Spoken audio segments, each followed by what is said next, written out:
মধ্যরাতের নিস্তব্ধ গ্রামে ঘন কুয়াশায় ঢাকা জনশূন্য রাস্তা। বিশাল অশ্বত্থ গাছের তলায় লুকিয়ে আছে অদ্ভুত অন্ধকার। দুজন গ্রামীণ ছেলে, অরুণ আর দীপু, ভয়ে ভয়ে হাতে কেরোসিনের লণ্ঠন নিয়ে কাদামাটির পথ ধরে এগিয়ে চলেছে। রাস্তার পাশে পড়ে আছে পরিত্যক্ত এক শ্মশান, ভাঙা ঘর, ছড়ানো ছাই, চারপাশে শুধু হাড় হিম করা নীরবতা।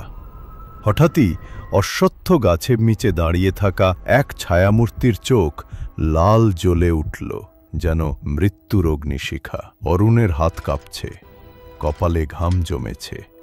লণ্ঠন আঁকড়ে ধরলেও ভয় তাকে গ্রাস করছে প্রতিটি মুহূর্তে।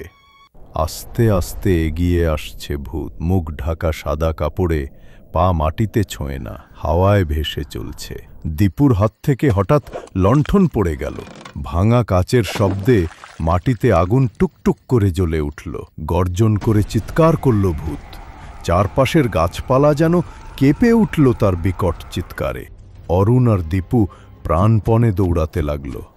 বুকের ভিতর কেবল দ্রুত বেজে চলল আতঙ্কের হৃদস্পন্দন। দূরে এক গ্রামীণ মন্দির থেকে ঝলমলে সোনালি আলো বের হতে লাগল। ভেসে এলো ঘণ্টার শব্দ আর মন্ত্রোচ্চারণ। দেবদেবীর আলো ছুতেই ভূত কাতর হয়ে চিৎকার করে উঠল। তার শক্তি মুহূর্তেই ক্ষয় হতে শুরু করল। মন্দিরের ভেতর থেকে বেরিয়ে এলেন এক ত্রিশূলধারী পুরোহিত, ঠোঁটে ভক্তিমন্ত্র, চোখে দৃঢ়তা। পুরোহিত বজ্রকণ্ঠে মন্ত্র পড়ে ত্রিশূল মাটিতে আঘাত করলেন। আগুনের শিখা জ্বলে উঠল। ভূত মুহূর্তেই বিলীন। অরুণ আর দীপু মাটিতে হাঁটু গেড়ে বসে পড়ল, চোখে পানি, শরীর কাঁপছে। তারা প্রাণে বেঁচে গেলেও ভয় তাড়া করছে। পুরোহিত দৃঢ় কণ্ঠে সতর্ক করলেন, অন্ধকারকে হালকা ভেবে কখনো কাছে যেও না। অশুভ সবসময় অপেক্ষায় থাকে। প্রভাতের আলোয় গ্রাম জেগে উঠল।